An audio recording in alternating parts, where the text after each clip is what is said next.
Hello guys, કેમ છો? મજામાં ને? ઇન્ડોએસમાં એકવાર ફરીથી આપ સૌનું સ્વાગત છે. આજનો આપણો પહેલો આર્ટિકલ રાજ્યસભાના ડેપ્યુટી ચેરમેનના બારામાં છે. જુઓ, 2019ની સ્પીપાની એક્ઝામમાં રાજ્યસભાના ડેપ્યુટી ચેરમેન વિશે ડાયરેક્ટ 2 માર્ક્સનો ક્વેશ્ચન આવ્યો હતો. તો અત્યારે એક વખત ફરીથી આ પોસ્ટ ન્યૂઝમાં આવી છે. ન્યૂઝમાં કેમ આવી છે? તો જો અત્યારે હાલમાં રાજ્યસભાના ડેપ્યુટી ચેરમેન છે ને, ડેપ્યુટી ચેરમેનની વાત છે, ચેરમેનની વાત નથી. ચેરમેન કોણ હોય? તો આપણા જે વાઇસ પ્રેસિડેન્ટ હોય, તો એ વાઇસ પ્રેસિડેન્ટ રાજ્યસભાના એક્સ ઓફિશિયલ ચેરમેન હોય છે. આના વિશે મેં તમને પહેલાં પણ ઓલરેડી ઇન્ફોર્મેશન આપી છે. આજે આપણી જે ડિસ્કશન છે તો એ ડેપ્યુટી ચેરમેન ઉપર થવાની છે. ચેરમેનની સિવાય પણ એક ડેપ્યુટી ચેરમેન હોય છે. જ્યારે ચેરમેન ગેરહાજર હોય તો ત્યારે જે સભા છે, જે રાજ્યસભા છે, તો એને કોના દ્વારા પ્રિસાઇડ કરવામાં આવે છે? તો ડેપ્યુટી ચેરમેન દ્વારા કરવામાં આવે છે. તો અત્યારે આપણે ડેપ્યુટી ચેરમેન વિશે વાત કરવાના છીએ. તો હવે જે હરિવંશ નારાયણ સિંહ, જે હાલમાં અત્યાર સુધી રાજ્યસભાના ડેપ્યુટી ચેરમેન હતા, તો એમની ટર્મ છે તો એ પૂરી થઈ ગઈ છે. એટલા માટે હવે એમની જે પદ છે તો એ ખાલી કરવું પડશે. તો હવે શું થવાનું છે કે નવા રાજ્યસભાના ડેપ્યુટી ચેરમેનનું ઇલેક્શન થવાનું છે. અને એટલા જ માટે અત્યારની જે પોસ્ટ છે રાજ્યસભાના ડેપ્યુટી ચેરમેનની પોસ્ટ, તો એ અત્યારે ન્યૂઝમાં આવી છે. તો આ ઓપોર્ચ્યુનિટીનો યુઝ કરીને અત્યારે જે આપણી લક્ષ્મીકાંતની બુક છે તો એમાં પાર્લામેન્ટનું ચેપ્ટર છે, તો એનો સારો એવો પોર્શન હું તમને રિવિઝન કરાવવાનો છું, કારણ કે અહીંયાથી ડાયરેક્ટ ક્વેશ્ચન બનવાના છે. ઠીક છે? તો અત્યારે સૌથી પહેલાં આપણે રાજ્યસભાના ડેપ્યુટી ચેરમેન વિશે થોડી બેઝિક ઇન્ફોર્મેશન લઈએ. તો આપણું જે કોન્સ્ટિટ્યુશન છે, તો એનો આર્ટિકલ 89 છે. આર્ટિકલ 89, તો એમાં રાજ્યસભાના ડેપ્યુટી ચેરમેન વિશે મેન્શન છે. યાદ રાખજો કે રાજ્યસભાના ડેપ્યુટી ચેરમેન માટે આપણા કોન્સ્ટિટ્યુશનમાં કયો આર્ટિકલ આપવામાં આવ્યો છે? તો article 89 of the Indian constitution deals with the post of the deputy chairman of the Rajya Sabha. તો આ તમને ખબર પડી ગઈ. અને આ એક કોન્સ્ટિટ્યુશનલ પોઝિશન છે. આ તમારે ખાસ યાદ રાખવાનું છે કે રાજ્યસભાના જે ડેપ્યુટી ચેરમેન છે તો એક કોન્સ્ટિટ્યુશનલ પોઝિશન છે. જેવી રીતે પ્રેસિડેન્ટ છે તો એ કોન્સ્ટિટ્યુશનલ પોઝિશન છે. વાઇસ પ્રેસિડેન્ટ છે એટલે કે જે ચેરમેન છે તો એ પણ કોન્સ્ટિટ્યુશનલ પોઝિશન છે. તો એવી જ રીતે જે ડેપ્યુટી ચેરમેન છે તો એ પણ એક કોન્સ્ટિટ્યુશનલ પોઝિશન છે. અને એમની માટે જે વાઇસ ચેરમેન છે તો એની માટેનો આર્ટિકલ કયો છે? 89 છે. સ્પીપાએ અહીંયાથી જ ક્વેશ્ચન પૂછ્યો હતો કે કોન્સ્ટિટ્યુશનમાં કયો આર્ટિકલ રાજ્યસભાના ડેપ્યુટી ચેરમેન માટે કહેવાય ને કે આપેલો છે? તો આર્ટિકલ 89 છે. ને એના સિવાય બીજું એક સ્ટેટમેન્ટ હતું, એના વિશે હું તમને પછી ઇન્ફોર્મેશન આપું છું. હવે આ જે 89 ઓફ ધ ઇન્ડિયન કોન્સ્ટિટ્યુશન છે તો એ શું કહે છે? Which specifies that the Rajya Sabha shall choose one of its MP to be deputy chairman of as often as the position become the vacant. સમજી ગયા? એટલે કે કહેવા શું માંગે છે કે રાજ્યસભા છે તો એને પાવર આપવામાં આવ્યો છે. 89 જે આર્ટિકલ છે તો એમાં રાજ્યસભાને પાવર આપવામાં આવે છે કે જ્યારે પણ રાજ્યસભાની અંદર જે ડેપ્યુટી ચેરમેનની પોસ્ટ ખાલી થશે ત્યારે રાજ્યસભા પોતાના જે મેમ્બર ઓફ પાર્લામેન્ટ છે, લોકસભાના એમપીની વાત નથી, ફક્ત ને ફક્ત રાજ્યસભાના જે મેમ્બર ઓફ પાર્લામેન્ટ છે, જે લોકો ઓલરેડી રાજ્યસભામાં સદસ્ય છે, તો એમાંથી જ કોઈક એવો જે મેમ્બર ઓફ પાર્લામેન્ટ છે તો એને આ ડેપ્યુટી જે ચેરમેન છે તો એની પોસ્ટ ઉપર રાજ્યસભા ઇલેક્ટ કરશે. સમજી ગયા? જો વાઇસ પ્રેસિડેન્ટનું ઇલેક્શન વસ્તુ અલગ છે અને આ ડેપ્યુટી ચેરમેનના ઇલેક્શનની વાત છે. જે ચેરમેન છે તો એ રાજ્યસભાના મેમ્બર હોતા નથી. એટલા જ માટે જે મની બિલ હોય ને, મની બિલ, તો એની ખાસ કરીને જે કહેવાય ને કે જોઈન્ટ સિટિંગ વિશે તમે સાંભળ્યું હશે. જોઈન્ટ સિટિંગ જ્યારે પણ થાય તો ત્યારે જોઈન્ટ સિટિંગમાં શું હોય કે જ્યારે પણ જોઈન્ટ સિટિંગ થાય તો સૌથી પહેલાં એને કોણ પ્રિસાઇડ કરે? તો સ્પીકર પ્રિસાઇડ કરે. સ્પીકર ના હોય તો કોણ આવે? તો જે ડેપ્યુટી સ્પીકર હોય એ આવે. અને ડેપ્યુટી સ્પીકર ના હોય તો કોણ આવે? તો વાઇસ ચેરમેન આવે છે. પરંતુ વાઇસ ચેરમેન આવે છે, પરંતુ અથવા તો આપણે એને કહી શકીએ કે ડેપ્યુટી ચેરમેન આવે છે, પરંતુ ક્યારે પણ આપણા જે ચેરમેન છે તો એ જોઈન્ટ સિટિંગને પ્રિસાઇડ કરતા નથી. કારણ કે જે ચેરમેન છે, જે આપણા ઉપરાષ્ટ્રપતિ છે, જેને આપણે વાઇસ પ્રેસિડેન્ટ કહીએ છીએ, કોઈ પણ જે સભા છે તો એના મેમ્બર હોતા નથી. અને એટલા જ માટે એમને ક્યારે પણ જોઈન્ટ સિટિંગને પ્રિસાઇડ કરતા નથી. આના વિશે મેં તમને ઓલરેડી ક્વેશ્ચન પણ પૂછેલો છે. તો આ તમારે યાદ રાખવાનું છે કે જે પણ વ્યક્તિ ડેપ્યુટી ચેરમેન બને ને તો એ રાજ્યસભાનો મેમ્બર હોય તો જ એ વ્યક્તિ ડેપ્યુટી ચેરમેન બની શકે છે. અને રાજ્યસભા પોતાના મેમ્બરમાંથી જ કોઈ એક વ્યક્તિને ડેપ્યુટી ચેરમેન તરીકે ઇલેક્ટ કરે છે. તો આ તમને બેઝિક ઇન્ફોર્મેશન મળી ગઈ. The deputy chairman is elected by the Rajya Sabha itself from among its member. તો આ તો મેં તમને પહેલા પણ કીધું કે રાજ્યસભા પોતાના મેમ્બરમાંથી જ એક ડેપ્યુટી ચેરમેનને ઇલેક્ટ કરે છે. The deputy chairman vacates his office in any of the following 3 cases. હવે જો એક વસ્તુ તો તમને ખબર પડી ગઈ કે જ્યારે જે ડેપ્યુટી ચેરમેનની ટર્મ પૂરી થાય તો એ વ્યક્તિએ પોતાની સીટને ખાલી કરવી પડે. એ તો સ્વાભાવિક છે, બરાબર? એમાં કોઈ પણ આનાકાની થાય નહીં. પરંતુ એના સિવાય પણ બીજા 3 કેસ હોય છે જ્યારે ડેપ્યુટી ચેરમેને પોતાની જે સીટ છે તો એને ખાલી કરવી પડે છે. તો એ 3 કેસ કયા છે એ તમારે ખાસ યાદ રાખવાનું છે. If he cease to be a member of the Rajya Sabha. સમજી ગયા ને? મેં તમને ઉપર શું કીધું કે કોઈ પણ વ્યક્તિ રાજ્યસભાનો ડેપ્યુટી ચેરમેન ક્યારે બની શકે? જ્યારે એ વ્યક્તિ રાજ્યસભાનો એમપી હોય. તો હવે માની લો કે એ વ્યક્તિ રાજ્યસભાનો એમપી જ ના રહે. સમજી લો, માની લો કે એને રાજ્યસભાના એમપીના પદ ઉપરથી એને હટાવી દેવામાં આવે છે, ડિસ્કોલિફાઈ કરી દેવામાં આવે છે, અથવા તો એ એમપીએ રેઝિગ્નેશન આપી દીધું છે. તો આ કેસની અંદર એ વ્યક્તિ રાજ્યસભાનો ડેપ્યુટી ચેરમેન રહી ના શકે. સમજી ગયા? એ રાજ્યસભાનો મેમ્બર જ ના રહે તો, એટલે કે રાજ્યસભાનો મેમ્બર જ ના રહે તો ઓટોમેટિકલી એને પોતાની જે કહેવાય ને કે ડેપ્યુટી ચેરમેન તરીકેની પોતાની જે સીટ છે તો એને ખાલી કરવી પડે if he resigns by writing to chairman. સમજી ગયા ને? હવે જે ડેપ્યુટી ચેરમેન છે તો પોતાનું રેઝિગ્નેશન કોને આપે છે? તો ચેરમેનને આપે છે. એટલે કે જે આપણા ઉપરાષ્ટ્રપતિ છે તો એને આ વ્યક્તિ જ્યારે રેઝિગ્નેશન આપી દે તો એ વ્યક્તિએ તો પોતાની જે સીટ છે તો એને ખાલી કરવી પડે કે ભાઈ મારે હવે આ પોસ્ટ ઉપર રહેવું નથી, હું આ પોસ્ટ ઉપરથી રિઝાઇન કરું છું. તો એ પોતાનું રેઝિગ્નેશન કોને આપે છે? તો ચેરમેનને આપે છે. તો ત્યારે આને પોતાની પદ કહેવાય ને કે જે પોસ્ટ છે તો એને ખાલી કરવી પડે છે if he remove by the resolution pass by the majority of all the member of the Rajya Sabha. ખૂબ જ ઇમ્પોર્ટન્ટ સ્ટેટમેન્ટ છે, યાદ રાખજો. માની લો કે જે રાજ્યસભા છે, આપણી જે રાજ્યસભા છે તો એના જે મેમ્બર છે તો રાજ્યસભાના મેમ્બર આ ડેપ્યુટી ચેરમેનના કામથી ખુશ નથી કે ભાઈ આ છે ને થોડું વધારે પડતા નાટક કરે છે, આનું કામ બરાબર નથી. હું જસ્ટ એક તમને કોમેન્ટ્રી કરીને બતાવું છું. માની લો કે રાજ્યસભાના મેમ્બરને એવું લાગે કે આ વ્યક્તિનું કામ બરાબર નથી, ના થોડા નાટક વધારે કરે છે, આને આપણે પદ ઉપરથી દૂર કરવો છે, તો રાજ્યસભાના મેમ્બર ઓફ પાર્લામેન્ટ આના માટે એક રેઝોલ્યુશન પાસ કરે. રેઝોલ્યુશન કેવું? Majority of all the member of the house. સમજી ગયા? આને શું કહેવાય? Majority of all the member છે તો આને આપણે કહીએ છીએ એબ્સોલ્યુટ મેજોરિટી. સમજી ગયા? હવે જો એક સિમ્પલ મેજોરિટી હોય, એક આવે એબ્સોલ્યુટ મેજોરિટી આવે, અને એક આવે છે સ્પેશિયલ મેજોરિટી. આના વિશે તમે સાંભળ્યું હશે. હવે સિમ્પલ મેજોરિટી એટલે શું થાય કે જેટલા પણ મેમ્બર પ્રેઝન્ટ હોય, પ્રેઝન્ટ એન્ડ વોટિંગ થાય. સમજી ગયા? જેટલા મેમ્બર, માની લો કે એક સભા છે, માની લો કે આ રાજ્યસભાનો આપણે એક હાઇપોથેટિકલ એક્ઝામ્પલ લઈએ છીએ કે 100ની સ્ટ્રેન્થ છે, ઠીક છે? કોઈ પણ જે ગૃહ છે તો એની 100ની સ્ટ્રેન્થ છે, તો આ 100માંથી માની લો કે 50 લોકો જ હાજર છે, તો આ 50ની મેજોરિટી 50માંથી 50ના આપણે 50% કરીએ એટલે કે 25 ને 1 એટલે 26 થાય, તો આને સિમ્પલ મેજોરિટી કહેવાય. પરંતુ જે એબ્સોલ્યુટ મેજોરિટી છે, એબ્સોલ્યુટ મેજોરિટી તો એ ટોટલ સ્ટ્રેન્થને લેવામાં આવે છે. એમાં કેટલા લોકો હાજર છે અને કેટલા લોકોએ વોટ કર્યો એ મેટર નથી કરતું. એમાં ટોટલ જે સ્ટ્રેન્થ છે એટલે કે જે 100 મેમ્બરની સ્ટ્રેન્થ છે આમાંથી માની લો કે 50 જ હાજર હોય, તેમ છતાં જે મેજોરિટી છે તો આના 100ના 50% એટલે કે 50 + 1 એટલે કે 51 લેવામાં આવે છે. આને શું કહેવામાં આવે છે? એબ્સોલ્યુટ મેજોરિટી કહેવામાં આવે છે. અને પછી આવે છે સ્પેશિયલ મેજોરિટી. સ્પેશિયલ મેજોરિટી એટલે શું થાય કે જે ટોટલ જે હાઉસની ટોટલ મેમ્બરશિપ છે તો એની તો મેજોરિટી, પણ સાથે સાથે જેટલા પણ પ્રેઝન્ટ એન્ડ વોટિંગ છે તો એના 2/3. સમજી ગયા? યાદ રાખજો, ખૂબ જ ઇમ્પોર્ટન્ટ છે. સ્પેશિયલ મેજોરિટીનો મતલબ શું થાય? સ્પેશિયલ મેજોરિટી એટલે કે હાઉસના જેટલા મેમ્બર છે તો એની તો મેજોરિટી, તે જેટલા પ્રેઝન્ટ એન્ડ વોટિંગ છે એની વાત નથી, total membership of the house છે તો એની મેજોરિટી સાથે સાથે જેટલા પણ પ્રેઝન્ટ હોય તો એનું 2/3 લેવામાં આવે છે. આમાં કહેવાય ને કે 33% આ બધું ધ્યાનમાં લેવામાં આવતું નથી. 2/3 એટલે તમે સમજી શકો ને 66.66 આપણે કહી શકીએ, બરાબર? 66.66% આપણે કહી શકીએ. તો આટલું જ્યારે વોટ થાય તો ત્યારે જે વ્યક્તિને એના પદ ઉપરથી દૂર કરી શકાય છે. આ સ્પેશિયલ મેજોરિટીની વાત થઈ. પરંતુ અહીંયા વ્યક્તિએ દૂર કરવો હોય if he remove by the resolution pass by the majority of all the member of the Rajya Sabha, એટલે કે રાજ્યસભાના જેટલા પણ મેમ્બર છે તો એ લોકો દ્વારા એક મેજોરિટીથી, આને આપણે શું કહીએ છીએ? આને આપણે કહીએ છીએ એબ્સોલ્યુટ મેજોરિટીથી આને દૂર કરવામાં આવે તો એ વ્યક્તિએ પોતાનું જે પદ છે તો કહેવાય ને કે એ પદ ઉપરથી એને દૂર કરી શકાય છે. પરંતુ આની માટેની પહેલા આ પ્રકારનું રિઝોલ્યુશન પાસ કરતા પહેલા વ્યક્તિને 14 દિવસ, જે પણ ડેપ્યુટી ચેરમેન હોય એને 14 દિવસની નોટિસ આપવી પડે છે. અને આ 14 દિવસની નોટિસ છે ને એ ચેરમેનને પણ આપવામાં આવે છે અને જે આપણા પ્રેસિડેન્ટ છે તો એમને પણ આપવામાં આવે છે. તો આના વિશે હું તમને આજે થોડો ક્વેશ્ચન પણ પૂછવાનો છું. તો આ તમારે યાદ રાખવાનું છે કે રિઝોલ્યુશન જે પાસ કરતા પહેલા વ્યક્તિને, જે ડેપ્યુટી ચેરમેન હોય, કે ભાઈ અમે તમારી અગેન્સ્ટમાં આ પ્રકારનું રિઝોલ્યુશન લાવીએ છીએ, તમારે પોતાનો બચાવ કરવો હોય તો તમને 14 દિવસ આપવામાં આવે છે. તમે પોતાના જે પોઈન્ટ છે તો એને રાખી શકો છો. તો 14 દિવસની જે નોટિસ છે, આ 14 દિવસ તમે ખાસ યાદ રાખજો, 14 દિવસની નોટિસ આપવી પડે છે.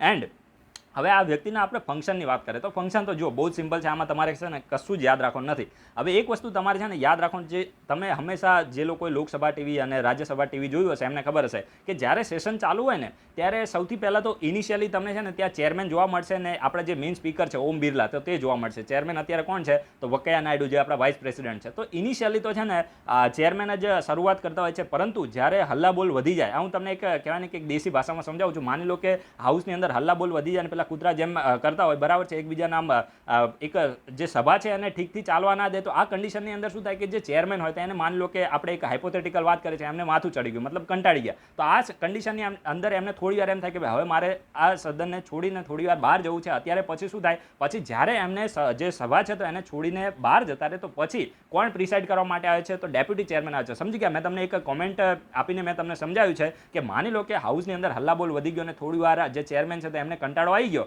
તો એમને થોડી વાર જ્યારે બહાર જાય તો ત્યારે પછી પ્રિસાઇડ કરવા માટે કોણ આવી જાય છે? તો પ્રિસાઇડ કરવા માટે આવી જાય છે ડેપ્યુટી ચેરમેન. સમજી ગયા? તો આ જ એમનું ફંક્શન હોય છે. એટલે કે જે ચેરમેન કામ કરે એ જ કામ ડેપ્યુટી ચેરમેન દ્વારા કરવામાં આવે છે. પરંતુ જ્યારે ચેરમેન એબસન્ટ હોય તો ત્યારે જે કામ કરવામાં આવે છે તે કોના દ્વારા કરવામાં આવે છે? ડેપ્યુટી ચેરમેન દ્વારા કરવામાં આવે છે. બીજી વસ્તુ એ છે કે માની લો કે જે પ્રેસિડેન્ટ છે તો એ પ્રેસિડેન્ટનું અવસાન થયું છે. આપણે એક વાત કરીએ, હાઇપોથેટિકલ જ વાત કરીએ છીએ, પ્રેસિડેન્ટનું અવસાન થયું છે, અથવા તો માની લો કે જે પ્રેસિડેન્ટ છે તો ટૂર ઉપર ગયા છે. માની લો કે એમને 15 દિવસની રજા મુકાઈને કીધું કે ભાઈ મારે તો હવે સ્વિટ્ઝરલેન્ડ ફરવા માટે જવું છે, તો એમને ટૂર ઉપર ગયા. તો 15 દિવસ ટૂર ઉપર જાય તો ભારત દેશને એમ રામ ભરોસે તો ના મુકાય. તો આ કન્ડિશનની અંદર જે પ્રેસિડેન્ટનું કામ વાઇસ પ્રેસિડેન્ટ કરતા હોય, માની લો કે પ્રેસિડેન્ટનું કામ વાઇસ પ્રેસિડેન્ટ કરી રહ્યા છે, કારણ કે પ્રેસિડેન્ટની ગેરહાજરી હોય અથવા તો પ્રેસિડેન્ટનું અવસાન થયું હોય તો ઇમિડિયેટલી કોઈ નવા પ્રેસિડેન્ટ ઇલેક્ટ ના થઈ જાય, થોડો સમય લાગે.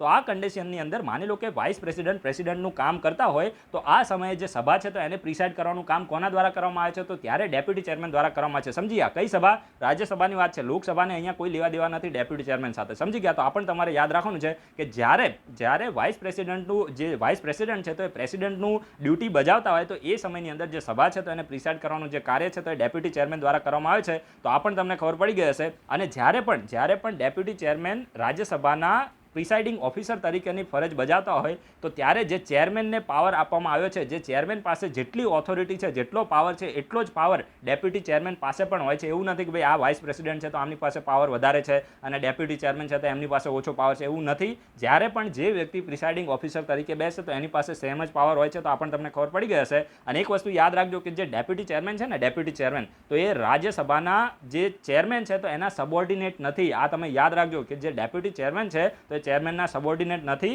ડેપ્યુટી ચેરમેન ડાયરેક્ટ કોને રિસ્પોન્સિબલ હોય છે? તો રાજ્યસભાને રિસ્પોન્સિબલ હોય છે. આ તમે ખાસ યાદ રાખજો કે જે ડેપ્યુટી ચેરમેન છે, અહીંયા ક્યાંક સ્ટેટમેન્ટ લખ્યું હશે કે જે ડેપ્યુટી ચેરમેન છે તો જે ચેરમેન છે તો એના સબોર્ડિનેટ નથી. એ ડાયરેક્ટ કોને રિસ્પોન્સિબલ હોય છે? તો ડાયરેક્ટ એ રિસ્પોન્સિબલ હોય છે રાજ્યસભાને. તો આ તમે ખાસ યાદ રાખજો, અહીંયાથી ડાયરેક્ટ ક્વેશ્ચન બની શકે છે. અને બાકીની બધી મેં તમને જે જરૂરી ઇન્ફોર્મેશન હતી તો એ મેં તમને આપી દીધી છે. નામના પાવર તો મેં તમને સેમ જ કીધા છે કે જે ડેપ્યુટી ચેરમેન છે is not subordinate to the chairman. ચેરમેનના સબોર્ડિનેટ હોતા નથી. એટલે કે એવું નહીં કે ભાઈ હું તારો સિનિયર છું, તું મારો જુનિયર છું, હું તને જે ઓર્ડર આપું એ તારે માનવા પડશે, નહીં તો હું તને નોકરીમાંથી નીકાળી દઈશ. આ બધું અહીંયા ચાલતું નથી. જે વાઇસ પ્રેસિડેન્ટ છે એટલે કે આપણા જે ચેરમેન છે તો એ ક્યારે પણ ડેપ્યુટી ચેરમેનને એના પદ ઉપરથી દૂર કરી શકતા નથી. એ પાવર છે તો એ કોને આપવામાં આવે છે? રાજ્યસભાને આપવામાં આવે છે. તો આ તમને ખબર પડી ગઈ હશે. એના સિવાય he directly responsible to the Rajya Sabha. તો આ તો મેં તમને ઓલરેડી પહેલાં કીધું છે. અને એક વસ્તુ ખૂબ જ ઇમ્પોર્ટન્ટ છે, આ તમને યાદ રાખજો. મેં તમને પહેલાં પણ કીધું કે જે ડેપ્યુટી ચેરમેન છે તો એની એક કોન્સ્ટિટ્યુશનલ પોઝિશન છે અને એના જ હિસાબથી આમની જે સેલેરી છે તો એ કન્સોલિડેટેડ ફંડ ઓફ ઇન્ડિયામાંથી આવે છે. હવે કન્સોલિડેટેડ ફંડ ઓફ ઇન્ડિયામાંથી સેલેરી આવે તો આને શું કહેવાય? ચાર્જ એક્સપેન્ડિચર કહેવાય. સમજી ગયા? આને ક્યારે પણ કોઈ પણ જે રૂલિંગ પાર્ટી છે તો એક વખત કોઈ વ્યક્તિ અપોઇન્ટ થઈ ગયા પછી આ જે સેલેરી છે તો એને ઓછી પણ કરી શકતું નથી. અને ધાક ધમકી આપીને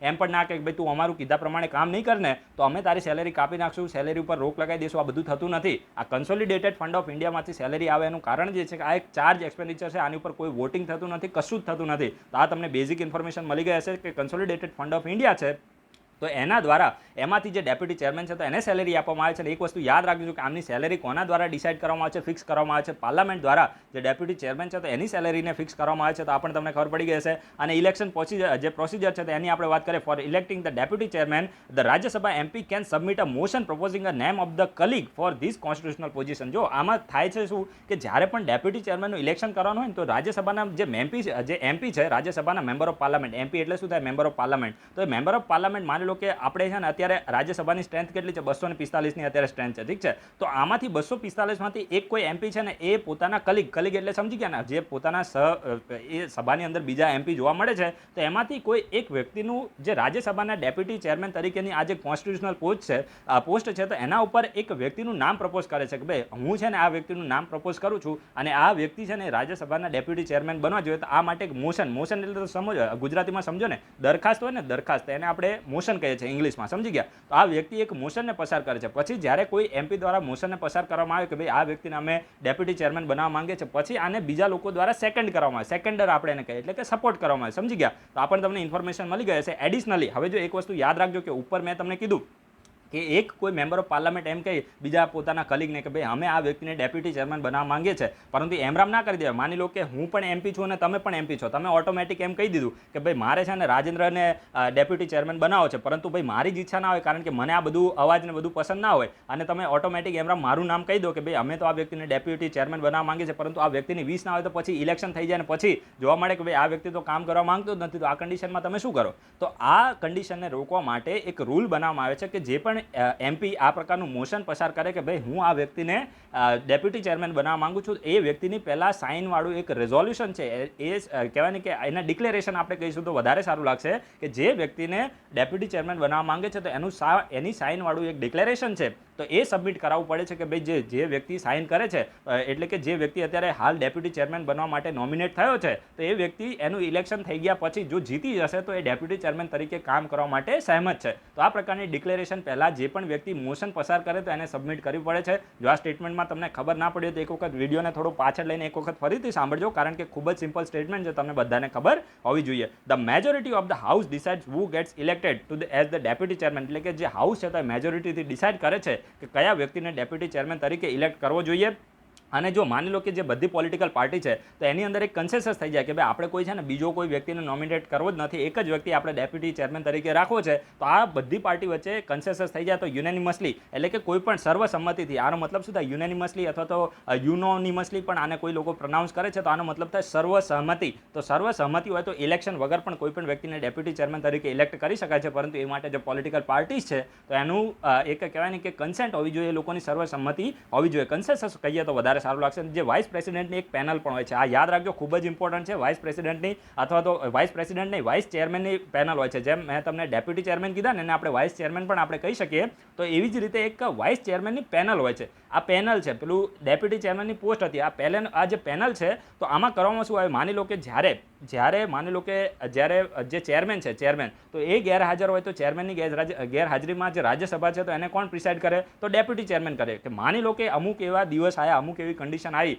કે ચેરમેન પણ ગેરહાજર છે અને ડેપ્યુટી ચેરમેન પણ ગેરહાજર છે, તો આ કન્ડિશનમાં કરવાનું શું રાજ્યસભાને એમ રામ ભરોસે મૂકવાની, તો એવું થતું નથી. એની માટે એક ડેપ્યુટી જે ચેરમેન અથવા તો વાઇસ ચેરમેન છે તેને એક પેનલ બનાવવામાં આવે છે અને આ જે પેનલ છે તો એની અંદર મેક્સિમમ કેટલા મેમ્બર હોઈ શકે છે, તો 6. યાદ રાખજો કે જે વાઇસ ચેરમેનની પેનલ છે, વાઇસ ચેરમેનની પેનલ, તો એની અંદર મેક્સિમમ કેટલા મેમ્બર હોઈ શકે છે, તો 6 લોકો હોઈ શકે છે. અને આ 6 લોકોમાંથી જ્યારે પણ વાઇસ પ્રેસિડેન્ટ પણ ના હોય અથવા તો આપણે વાઇસ કહેવાય ને કે ચેરમેન આપણે કહીએ તો વધારે સારું, ચેરમેન એના સિવાય જે ડેપ્યુટી ચેરમેન આ બંને ના હોય તો આ બંનેમાંથી જે આપણા જે વાઇસ પ્રેસિડેન્ટ છે એટલે કે જે ચેરમેન છે તો એ કોઈ એક વ્યક્તિને અહીંયા કહેવાય ને કે રિક્વેસ્ટ કરે છે કે તમે 6 માંથી કોઈ એક વ્યક્તિ રાજ્યસભાને પ્રિસાઇડ કરી લો, હું આવતીકાલે થોડો ફરીને આવું છું. તો આ પ્રકારની એક જસ્ટ મેં તમને સમજાવવા માટે કીધું છે કે જ્યારે આ બંને ના હોય ત્યારે 6 માંથી કોઈ એક વ્યક્તિ જે રાજ્યસભા છે તો એને પ્રિસાઇડ કરવાનું કાર્ય કરે છે અને જ્યારે આ વ્યક્તિ પ્રિસાઇડ કરે તો તેને પણ ચેરમેન જેટલો જ પાવર આપવામાં આવે છે. તો આ પણ તમારે યાદ રાખવાનું છે, ખૂબ જ ઇમ્પોર્ટન્ટ સ્ટેટમેન્ટ છે કે કોઈ પણ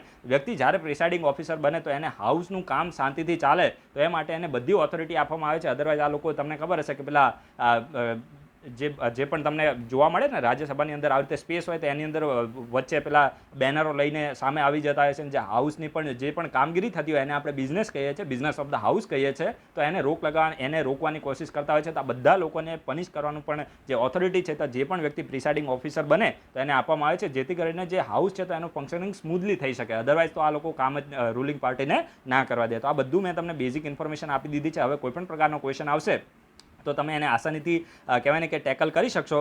હવે જો ખાસ કરીને અત્યારે મેં તમને ડેપ્યુટી ચેરમેન વિશે મેં તમને ડિટેલમાં ઇન્ફોર્મેશન આપી, બરાબર છે. તો હવે જો મેં મારી તરફથી કામ કરી દીધું, હવે તમારે તમારું કામ કરવાનું છે.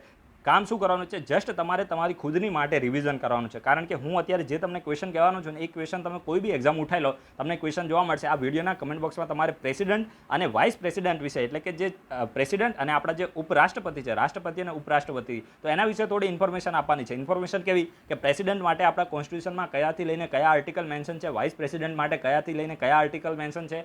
એના સિવાય પ્રેસિડેન્ટના ઇલેક્શનની પ્રોસેસ છે ને 100% ઇમ્પોર્ટન્ટ છે, મોસ્ટ ઇમ્પોર્ટન્ટ છે. કોઈ બી એક્ઝામ તમે જોઈ લો, યુપીએસસી પણ આવેલો છે, સ્પીપા અને જીપીએસસીમાં પણ આવેલો છે. તો પ્રેસિડેન્ટના ઇલેક્શનની પ્રોસેસ શું છે, વાઇસ પ્રેસિડેન્ટના ઇલેક્શનની પ્રોસેસ શું છે, આજે ખૂબ જ ઓછા ક્વેશ્ચન પૂછવાનો છું એટલે આ ક્વેશ્ચનમાં જ આવી જશે. અને પછી તમારે એમ કહેવાનું કે જે પ્રેસિડેન્ટ છે તો એને એના પદ ઉપરથી રિમૂવ કરવા હોય તો એની માટેની પ્રોસેસ શું છે, અને વાઇસ પ્રેસિડેન્ટને રિમૂવ કરવા હોય તો એની માટેની પ્રોસેસ શું છે. બસ આટલું તમારે રિવિઝન કરવાનું છે. આજે તમારા 2 ચેપ્ટર ને એક ત્રીજું પણ ચેપ્ટર અમુક અંશે રિવિઝન થઈ જશે અને યુપીએસસીની એક્ઝામ પણ આવી રહી છે તો ત્યાં પણ તમને આનો ફાયદો થશે.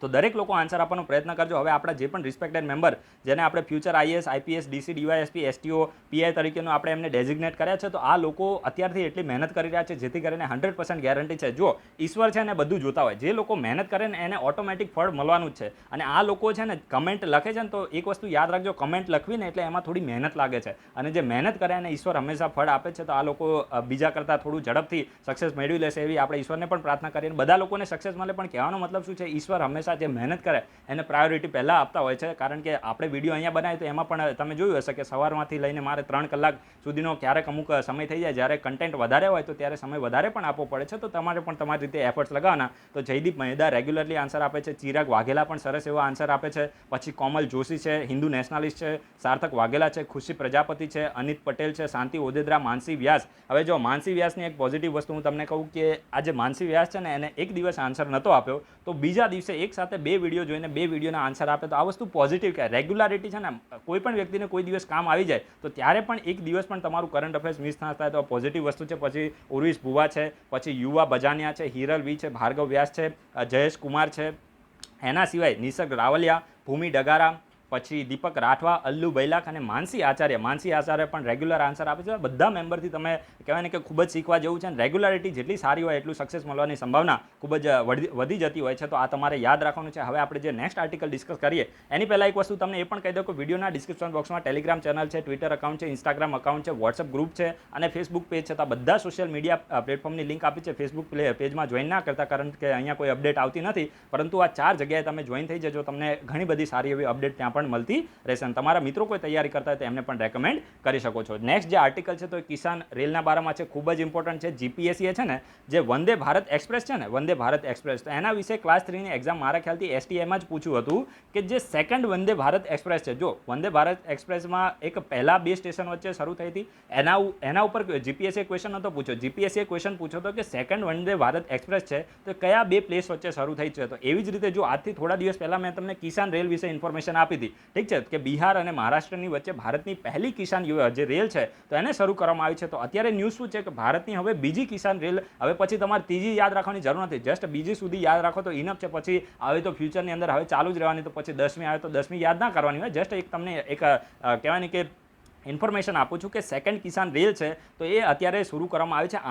આંધ્રપ્રદેશ અને ન્યૂ દિલ્હીની વચ્ચે શરૂ કરવામાં આવી છે. અને આ ભારતની બીજી કિસાન રેલ છે. પરંતુ જે સાઉથ ઇન્ડિયા છે, સાઉથ ઇન્ડિયાની આપણે વાત કરીએ એટલે કે જે દક્ષિણ ભારત છે તો એની પહેલી કિસાન રેલ છે. તો આ પણ તમારે યાદ રાખવાનું છે. ભારતની બીજી છે અને સાઉથ ઇન્ડિયાની પહેલી કિસાન રેલ છે. તો આ દરેક લોકો આને યાદ રાખજો. અહીંયાથી ડાયરેક્ટ ક્વેશ્ચન બનશે. અને કિસાન રેલમાં તો શું કરવામાં આવે મેં તમને ઓલરેડી પહેલા દિવસે સમજાયેલું જ હતું. ફરીથી એક વખત જે નવા છે એની માટે કહી દઉં કે કિસાન રેલમાં જે પેરિસેબલ પ્રોડક્ટ હોય ને, એટલે કે જે બહુ જ ઝડપથી નાશ થઈ જાય, માની લો કે ફળ છે, પછી શાકભાજી છે, તો આને બહુ લાંબા સમય સુધી રાખી ના શકાય, જલ્દી નાશ થઈ જાય. તો આમાં કરવામાં શું છે, જે લોંગ ડિસ્ટન્સ છે તો આમાં એક રેલની અંદર જે કિસાનોની જે પ્રોડક્ટ છે, એટલે કે જે ખેડૂતોના જે ફળ ને શાકભાજીના બધું હોય તો એને એક સાથે એક જગ્યાથી બીજી જગ્યા સુધી શું કરવામાં આવે છે, ડિસ્ટન્સમાં રેલ ઉપર મોકલવામાં આવે છે. અને સ્પેશિયલ ખેડૂતો માટે આ જે ટ્રેન છે તો એને શરૂ કરવામાં આવી છે. અને અત્યારે ન્યૂઝ શું છે કે જે સેકન્ડ કિસાન રેલ છે ભારતની અને સાઉથ ઇન્ડિયાની પહેલી કિસાન રેલ જે અનંતાપુર અને ન્યૂ દિલ્હી વચ્ચે, અનંતાપુર ક્યાં આવ્યું છે તો આંધ્રપ્રદેશમાં, અને ન્યૂ દિલ્હી વચ્ચે શરૂ કરવામાં આવી છે. હવે અનંતાપુર યાદ નહીં રાખો તો ચાલશે, જસ્ટ આંધ્રપ્રદેશ અને ન્યૂ દિલ્હી યાદ રાખો તો પણ થઈ જશે. તો આ બંને વચ્ચે શરૂ કરવામાં આવી છે. અને આને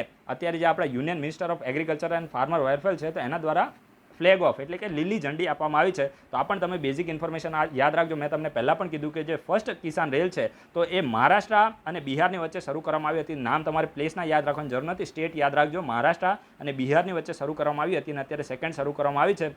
હવે બાકીની જે મોટી મોટી વાતો કરી હોય ને આ બધું તમારે યાદ રાખવાની જરૂર નથી, જસ્ટ તમારી ઇન્ફોર્મેશન માટે છે. તો આ તમે આને નોટ ડાઉન કરી લેજો. અને આ તો મેં તમને ઓલરેડી પહેલાં પણ સમજાવ્યું છે કે જે પેરિસેબલ એગ્રીકલ્ચર પ્રોડક્ટ છે તો એને એક જગ્યાએથી બીજી જગ્યાએ ટ્રાન્સપોર્ટ કરવા માટે જે કિસાન રેલ છે તો એ શરૂ કરવામાં આવી છે. એના પછી જે નેક્સ્ટ આર્ટિકલ છે તો એ નાર્કોટિક્સ કંટ્રોલ બ્યુરોના બારામાં છે. જો આપણે અહીંયા કોઈ રિયા ચક્રવર્તીના વિશે ઇન્ફોર્મેશન ડિસ્કસ નથી કરવાના, આપણી જે ભારતની જે ફાલતુ મીડિયા છે તો એને બહુ સારી રીતે કરી રહી છે. હવે એકચ્યુઅલીમાં હું તમને કહું ને, મને આ રિયા ચક્રવર્તી હિરોઈન છે ને આજ મને ખબર નથી. આ તો સુશાંતની મૃત્યુ થયું ને એના 1 મહિના પછી ખબર પડી કે આવી કોઈ હિરોઈન પણ છે અને અત્યારે તો એટલી આ ફેમસ થઈ ગઈ છે કે ઇવન નાનામાં નાનો છોકરો હશે એને પણ ખબર હશે કે ભાઈ રિયા ચક્રવર્તી છે ને કોઈ હિરોઈન છે, સમજી ગયા. તો આ એક એની માટે તો પોઝિટિવ વસ્તુ કહેવાય, કારણ કે ફ્યુચરમાં તો છૂટી જ જવાની છે. તો અત્યારે નાર્કોટિક્સ કંટ્રોલ બ્યુરો વારંવાર ન્યૂઝમાં જોવા મળે છે. તો યુપીએસસીના વિદ્યાર્થી, જીપીએસસીના વિદ્યાર્થી છે ને હંમેશા જે પોઝિટિવ વસ્તુ એના ઉપર ફોકસ કરે છે. તો આ એનસીબી ન્યૂઝમાં છે. તો અહીંયાથી આપણે માટે ક્વેશ્ચન આવી શકે કે ભાઈ એનસીબીને ક્યારે બનાવવામાં આવી હતી, એની માટેનો એક્ટ કયો છે અને કઈ મિનિસ્ટ્રીમાં આવે છે. અહીંયાથી ડાયરેક્ટ ક્વેશ્ચન બનશે. તો સૌથી પહેલાં તમારે યાદ રાખવાનું છે કે જે નાર્કોટિક્સ કંટ્રોલ બ્યુરો છે તો એને 1986માં બનાવવામાં આવી હતી. ક્યારે? 1986માં આને કોન્સ્ટિટ્યુટ કરવામાં આવી હતી અને આની માટેનો એક એક્ટ છે અને એક્ટની હિસાબે એ સ્ટેચ્યુટરી બોડી છે. આ એક્ટનું નામ શું છે? The narcotic drug and psychotropic substances act 1985. યાદ રાખજો. એક વખત ફરીથી બોલું છું કે જે એનસીબી બની ને તો એક સ્ટેચ્યુટરી બોડી છે. સ્ટેચ્યુટરી બોડી કોને કહેવાય? કે જેની માટે પાર્લામેન્ટમાં લો પાસ કરીને બનાવવામાં જે બોડીને આવે એને સ્ટેચ્યુટરી બોડી કહેવાય છે. અને આની માટેનો 1985માં એક એક્ટ પસાર કરવામાં આવ્યો છે જેનું નામ છે narcotic drugs and psychotropic substances act 1985. એટલા જ માટે એક સ્ટેચ્યુટરી બોડી છે 1986માં ગઠિત થઈ હતી અને આ એક્ટના તહેત આને બનાવવામાં આવી હતી. અને કઈ મિનિસ્ટ્રીમાં આવે છે આ તમે ખાસ નોટ ડાઉન કરજો. મિનિસ્ટ્રી ઓફ હોમમાં આ જે નાર્કોટિક્સ કંટ્રોલ બ્યુરો છે અહીંયાથી જ ક્વેશ્ચન આવશે. ક્વેશ્ચન અહીંયાથી જ આવવાનો. અહીંયા તમને મિનિસ્ટ્રી ઓફ હેલ્થ આપી દે, કારણ કે આ ડ્રગની સાથે ડીલ કરે છે, અથવા તો તમને મિનિસ્ટ્રી ઓફ ફાર્માસ્યુટિકલ આપી દે.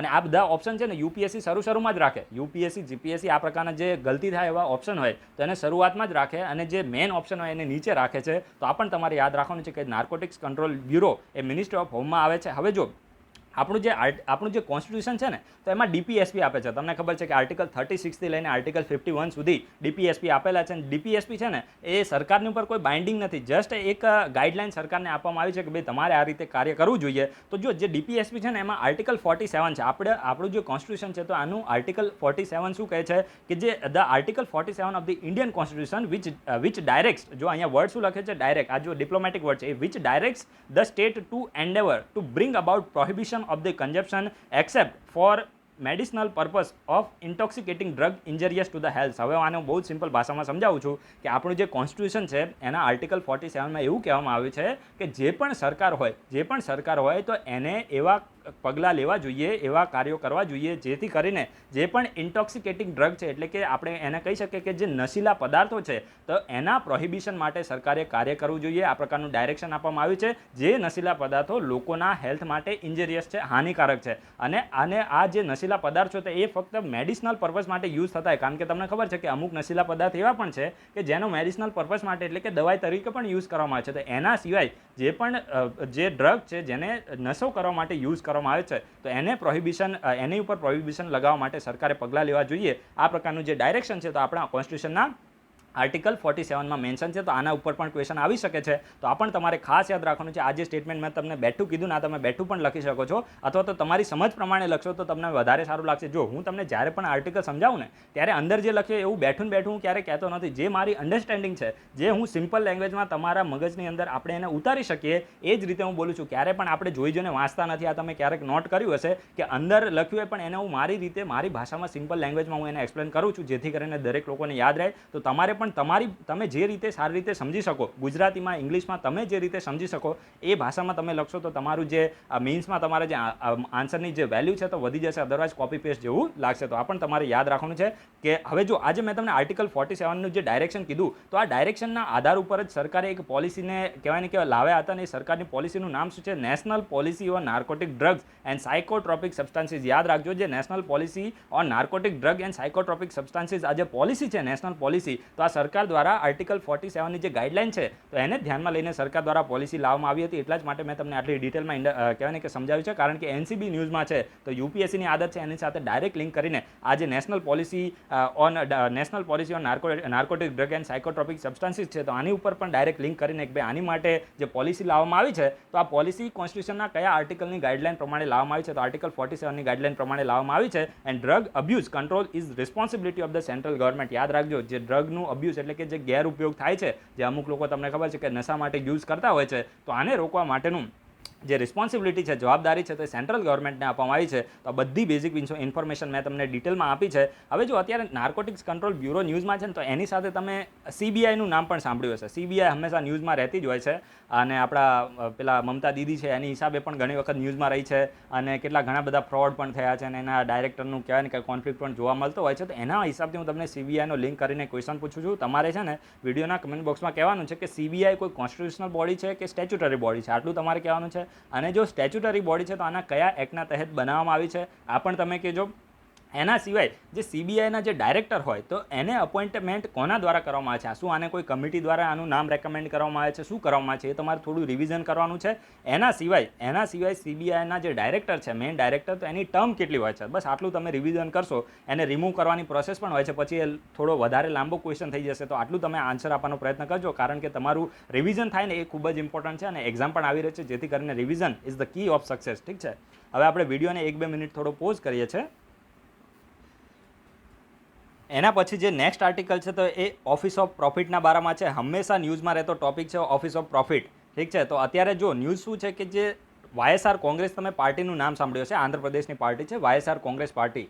તો આ YSR કોંગ્રેસ પાર્ટીના એક મેમ્બર ઓફ પાર્લામેન્ટ રાજ્યસભામાં છે. એ મેમ્બર ઓફ પાર્લામેન્ટનું નામ પણ હું તમને કહી દઉં. એમનું નામ છે વિજયા રેડ્ડી, અથવા તો એને આપણે વિજય રેડ્ડી પણ કહી શકીએ. તો આ વિજય રેડ્ડી નામના મેમ્બર ઓફ પાર્લામેન્ટ રાજ્યસભામાં MP છે YSR કોંગ્રેસ પાર્ટીમાંથી, આંધ્રપ્રદેશમાંથી. ઠીક છે, તો જો અત્યારે છે ને આ જે મેમ્બર ઓફ પાર્લામેન્ટ છે, એટલે કે જે સાંસદ છે, તો એમને એમના પદ ઉપરથી દૂર કરવા માટે એક પિટિશનને ફાઇલ કરવામાં આવી હતી. અને પિટિશન એટલા માટે ફાઇલ કરવામાં આવી કે એમાં એવી એલિગેશન, એવા આરોપ લગાવવામાં આવ્યા હતા કે આ જે YSR કોંગ્રેસના MP છે તો એ રાજ્યસભાના મેમ્બર ઓફ પાર્લામેન્ટ હોવાની સાથે સાથે આંધ્રપ્રદેશની જે સરકાર છે તો એમાં ઓફિસ ઓફ પ્રોફિટને હેલ્ડ કરેલો છે. એટલે કે જે હિતનું પદ આપણે એને ગુજરાતીમાં મારા ખ્યાલથી કહી શકીએ, મને પ્રોપર આનો વર્ડ ખબર નથી, તમે જોઈ લેજો કે ઓફિસ ઓફ પ્રોફિટ જ હું અત્યારે આને યુઝ કરું છું. કે આ જે YSR કોંગ્રેસના MP છે તો એને આંધ્રપ્રદેશની જે ગવર્મેન્ટ છે તો એમાં એક હિતનું પદ ઓફિસ ઓફ પ્રોફિટ તરીકે એને ધારણ કરેલું છે. અને એટલા જ માટે આ જે વ્યક્તિ છે, આ જે મેમ્બર ઓફ પાર્લામેન્ટ છે, તો એને રાજ્યસભાના MP તરીકે આને ડિસ્ક્વોલિફાય કરવા જોઈએ.